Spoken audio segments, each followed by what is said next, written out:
Opa! E aí? O que eu trago pra vocês hoje não é só uma história, e sim uma reflexão. Você já parou pra pensar que todos os seus pecados, ou ações que você vai tomando na sua vida, que sejam ruins, pode estar ferindo diretamente a Deus? Não? Então sente-se, jovem, que o tio Liu irá contar uma história pra vocês.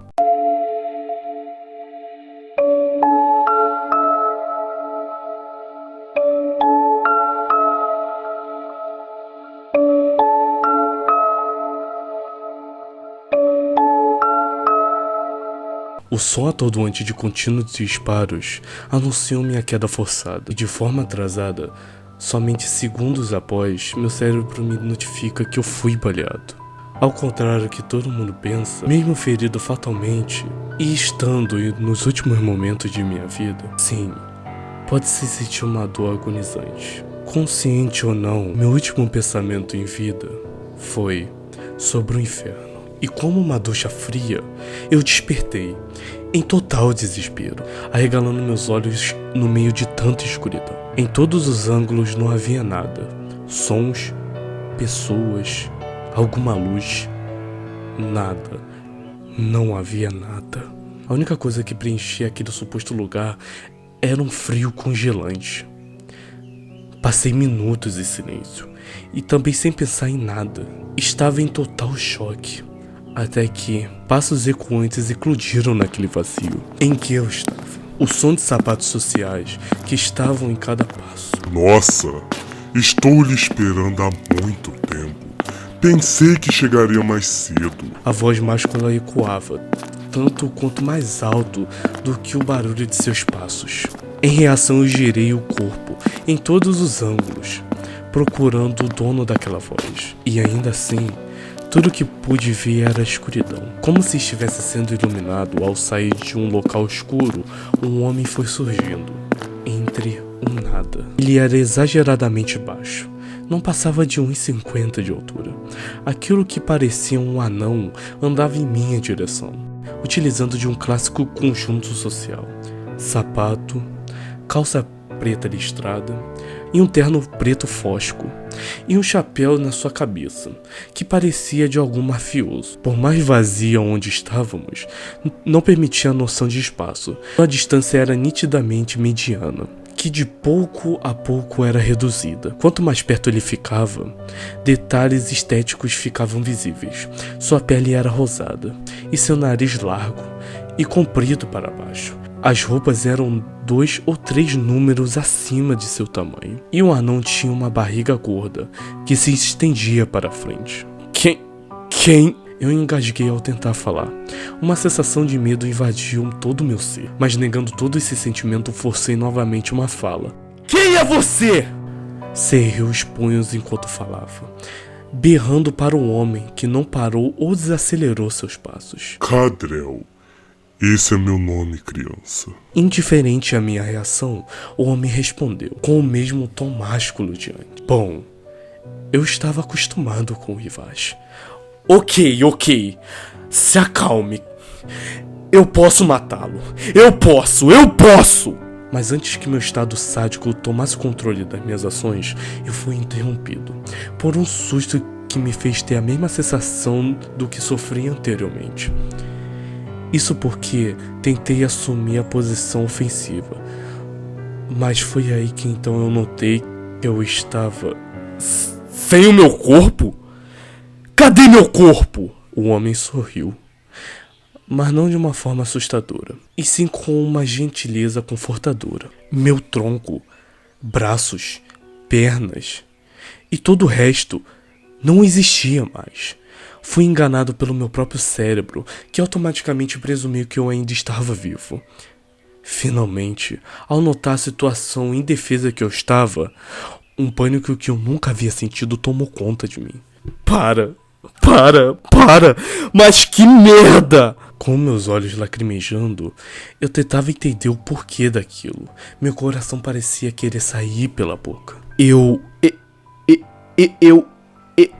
juntei qualquer sinal de forças que ainda restava em mim e berrei bem alto. Eu morri! O homem estranho parou a alguns metros de mim, com uma expressão totalmente despreocupada. Se acalme, Cash.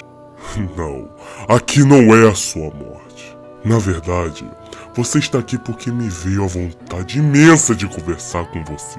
Antes que eu pudesse pensar numa resposta, ele prosseguiu, com o que parecia um discurso para uma plateia. Você está em uma forma de espírito. Sua alma, infelizmente, sua alma reflete quem você realmente é. Sua expressão mudou para algo que transparecia pena e nojo. O que são os demônios que vagam em outra dimensão comparado a essas coisas que eu vejo? Merda. Ainda bem que ninguém praticamente vê isso, né? Ele falou em um tom humorístico, sorrindo enquanto falava. Finalmente o pânico que me engolia foi desaparecendo. E após alguns minutos olhando aquela cara humanamente sorridente, eu pude relaxar. Ele mudou sua expressão para algo sério. E após esses minutos, sem falar nada, ele falou friamente. Ai de você se fosse eu, aquele que causaria vergonha por seus pecados. Suas palavras me deram uma atenção inegável. Sente sua bunda inexistente em um mar de escuridão e perseveridade que lhe aparenta escuridão, e me escute, pequeno ser nojento. Em sincronia, tudo ao meu redor se coloriu com texturas de cores misturadas, como vômito, fezes, sangue e lágrimas, e com restos de carne, e tudo aquilo de ruim que se poderia imaginar. Tudo começava a girar, intensificando a velocidade cada vez mais e mais, me deixando em um estado de choque e com um enjoo absurdo. Não, você não morreu. Você está no limbo. Sua voz se tornou rouca e ao mesmo tempo aparentava levar consigo inúmeras vozes, compactadas em um só. Ele berrava cada vez mais alto, e cada palavra parecia estourar meus tímpanos. Você precisa ser avisado, para então... Interrompendo sua frase, seu tamanho aumentou drasticamente, em altura e largura, fazendo suas roupas arrebentarem, revelando um corpo gordo e flácido, agora assumindo uma cor de pele humana. Ele tomou a mesma proporção de um elefante, grande e gordo. Sua cabeça assumiu a face de um porco híbrido, se aproximou do meu corpo minúsculo e me agarrou, fazendo perceber que suas mãos foram substituídas por patas horrendas de 3 dedos, cada um com a grossura de meu corpo. Tudo quanto fizeste, fazei-o a todo o coração, como ao Senhor e não aos homens. Ele recitou em berros o versículo da Bíblia. Tudo aquilo que você fez é de fazer e diretamente feito ao Senhor, teu Deus. E nisto você se prejudicou do mais profundo pecado. Você torturou a Deus, aprendiz de porco, tão preferido. Assim como fez com Jennifer, de 4 anos, você abusou, violentou a Deus.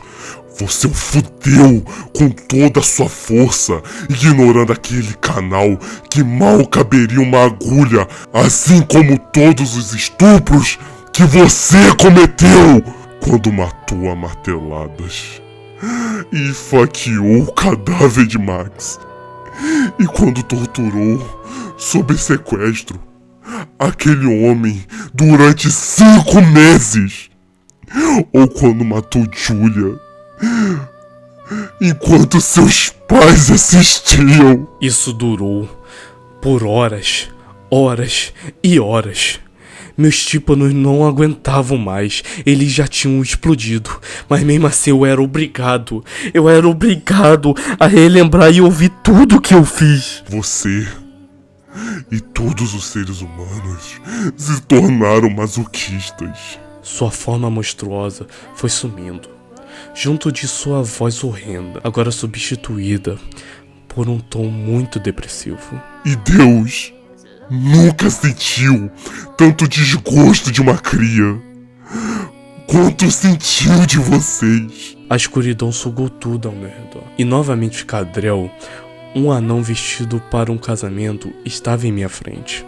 Mesmo em pânico, eu inevitavelmente pensei: eu vou pro inferno? E como lendo meus pensamentos, ele respondeu: Não. Você irá para um lugar pior. Você ainda tem muito o que pagar. Irá viver. Em sincronia, minha visão se tornou turva e a voz de Cadrel foi substituída por aparelhos médicos. Ele voltou! Um homem disse entusiasmado e ainda ofegante. Ao lado de minha cama estava um homem sem pálpebras, me encarando com uma expressão assustadora. Olhei ao redor lentamente, notando um dos cantos da sala um homem com a altura da porta, gordo e pelado. E em uma das suas mãos tinha um porrete de madeira. E na outra, uma câmera.